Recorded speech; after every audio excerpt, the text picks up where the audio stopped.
দুর্গাপুর শহরে আমরা বিভিন্ন ধরনের অনুষ্ঠান দেখেছি। কখনো কখনো মানুষ মেতেছেন সেই সমস্ত অনুষ্ঠানে। আর দুর্গাপুর শহরকে তো বলাই হয়ে থাকে সিটি অফ কালচার। সেই সংস্কৃতির শহরে আজ সৃজনী প্রেক্ষাগৃহ মেতে উঠেছে একেবারে কিন্তু ভারতীয় শাস্ত্রীয় সঙ্গীত অর্থাৎ রাগ সঙ্গীতের ওপর। সুররাগিনী এবং প্রেরণা ইনস্টিটিউট অফ কালচারের যৌথ উদ্যোগে তাদের বার্ষিক অনুষ্ঠান অনুষ্ঠিত হচ্ছে সৃজনী প্রেক্ষাগৃহে, এবং তার সাথে সাথে পণ্ডিত দিলীপ দাস তাকে আজকে শ্রদ্ধা জানানো হচ্ছে এই অনুষ্ঠান থেকে।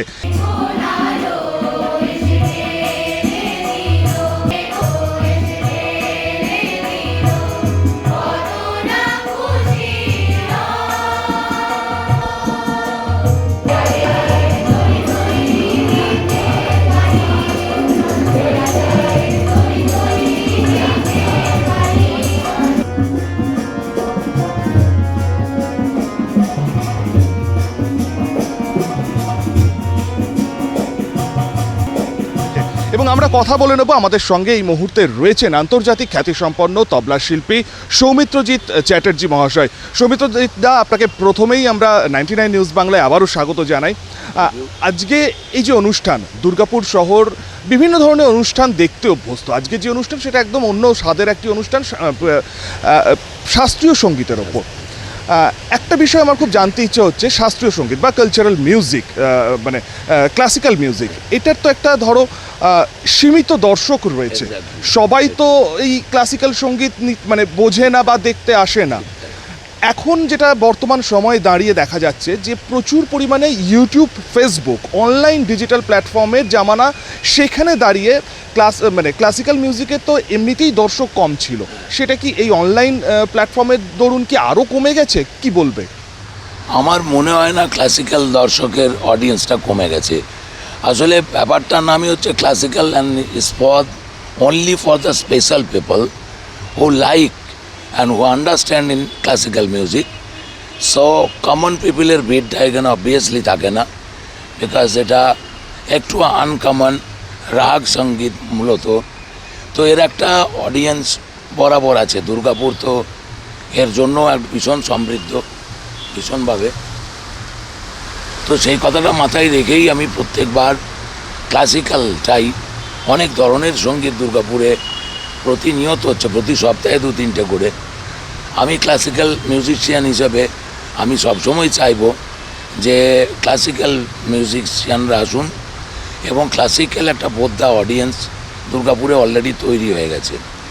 আমি সেইটাই মাথায় রেখে আমার এই শাস্ত্রীয় সঙ্গীতের অনুষ্ঠান এবং এই আজকের অনুষ্ঠানে ভারতবর্ষ তথা পৃথিবী বিখ্যাত সরোদবাদক পণ্ডিত রবিশঙ্করজির সুযোগ্য শিষ্য পণ্ডিত পার্থসারথী চৌধুরী এসেছেন, এবং চিন্ময় লাহিড়ী বাংলা গানের, রাগাশ্রয়ী গানের জনক, ফাউন্ডার, তার পুত্রবধূ মন্দিরা লাহিড়ী, বিদুষী মন্দিরা লাহিড়ী, ওনাকে আমরা আনতে পেরেছি।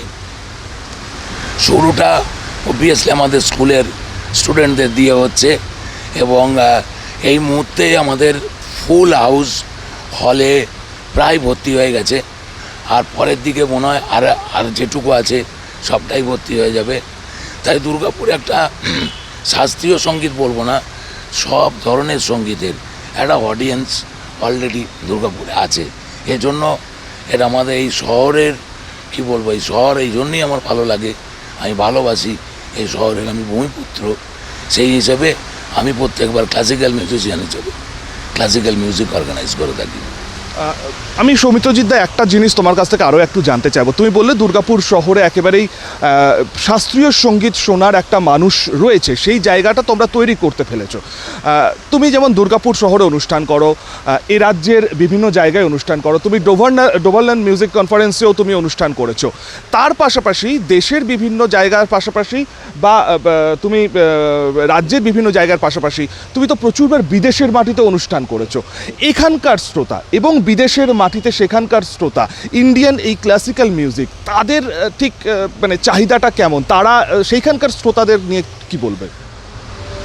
এইখানকার শ্রোতা যারা ক্লাসিক্যাল মিউজিকের শ্রোতা আর বাইরের বিদেশের পাশ্চাত্যের শ্রোতা, এই দুটো না মানে ভীষণ তফাৎ।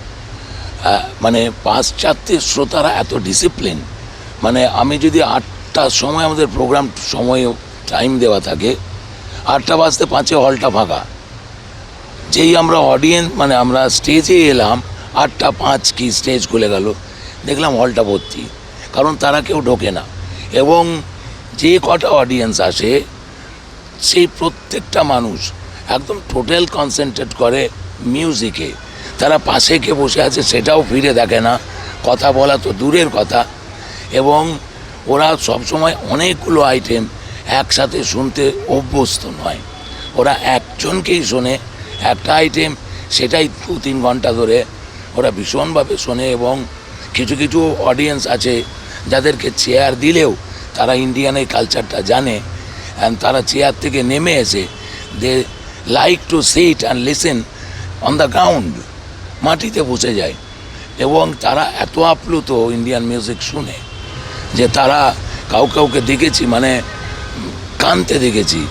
এত আমাদের সঙ্গীতের কি বলবো, এমন একটা রাগের মানে অ্যাপিল আছে যে যেটাতে একটা শ্রোতাকে তার মেন্টালি বুস্ট আপ করার জন্য যথেষ্ট।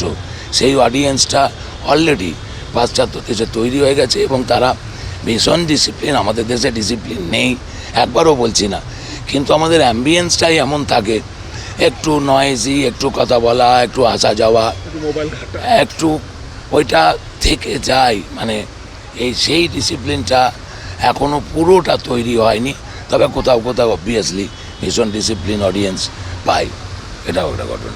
আমার তোমার কাছে শেষ প্রশ্ন, কারণ অনুষ্ঠান চলছে, খুব ব্যস্ততার মধ্যে থেকে তুমি আমাদের সময় দিয়েছো। আমার শেষ তোমাকে যে প্রশ্নটা সেটা হচ্ছে যে ইন্ডিয়ান ক্লাসিক্যাল মিউজিক বা শাস্ত্রীয় সঙ্গীত বলতে তখন আমরা বুঝতাম একজন ব্র্যান্ড ছিল। আমি যদি ভীমসেন যোশী বলি, পারভিন সুলতানা বলি, তার পরবর্তী ক্ষেত্রে যদি আমি ধরি তাহলে পণ্ডিত অজয় চক্রবর্তীর নাম আসে এবং তার পরবর্তী ক্ষেত্রে কৌশিকী দেশী খান। কিন্তু এই মুহূর্তে দাঁড়িয়ে সেই ব্র্যান্ড তো আর সেই অর্থে তৈরি হচ্ছে না। অ্যাকচুয়ালি ব্র্যান্ডটা না, মানে এটা একটা সায়েন্সের অবদান বলবো। মানে সুফল কুফল আছে, তাই সায়েন্সের সুফল যেমন আছে তেমনি কুফল সায়েন্স বলছে যে এখন আর ময়ূরও তৈরি হবে না।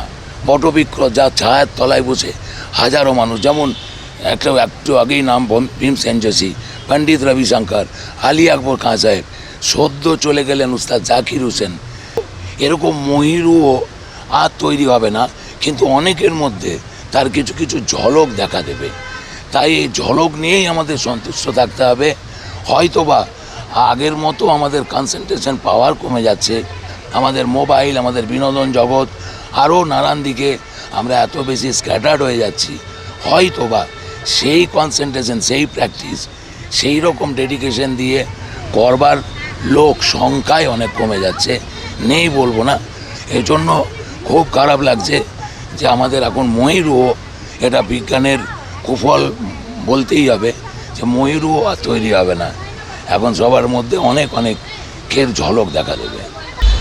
আমরা কথা বলে নিলাম আন্তর্জাতিক তবলা শিল্পী সৌমিত্রজিৎ চ্যাটার্জির সাথে এবং অনেকগুলো বিষয় নিয়ে কিন্তু তার সাথে আমরা কথা বললাম, অনেক কিছু জানা গেল।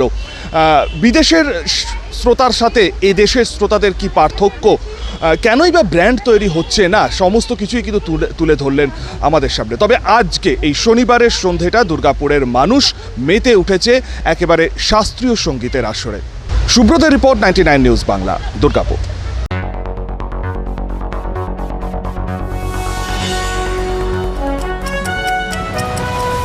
আপনারা দেখছেন 99 নিউজ বাংলা। বদলাবো আমরা।